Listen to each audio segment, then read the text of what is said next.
प्रांगण में PTM meeting अनुष्ठित होइथिला। एही मीटिंग समय रे अभिभावक और प्रधान शिक्षयित्री मध्य किसी समस्या को नहीं अप्रीतिकर परिस्थिति उपजिथिला। एही समय रे मु अमूल्य कुमार गुच्छाइत सीआरसीसी हल्दीपाल क्लस्टर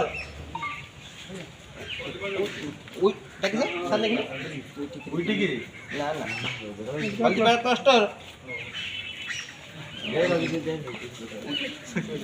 पक्षों निर्देश अनुसार स्कूल परिभ्रमण करी समस्या को उपलब्ध कली। दुई पक्षों मध्य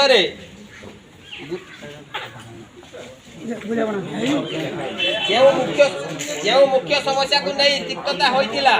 यथा पिला पीवा पानी समस्या, पाइखाना, घर सजाड़ा समस्या, एमडीएम सुरखुर हेबा भली जो गुरुत्वपूर्ण समस्या गुड़िक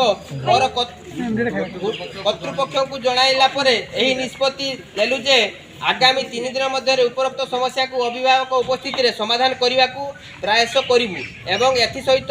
पस्ता थाना अधिकारी मध्य उपस्थित रही समस्या को समाधान करने को प्रयास करेंगे ना। এটা তো কিছু লেখাই না এটা কিছু এটা মাড় হইছে দেখালি অভিভাবক করে যে স্কুল দু বছর পাই ছাত্র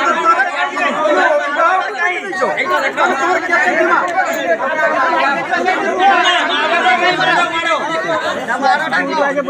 দেখা করা ভুল বিছে নিয়ে সাধারণ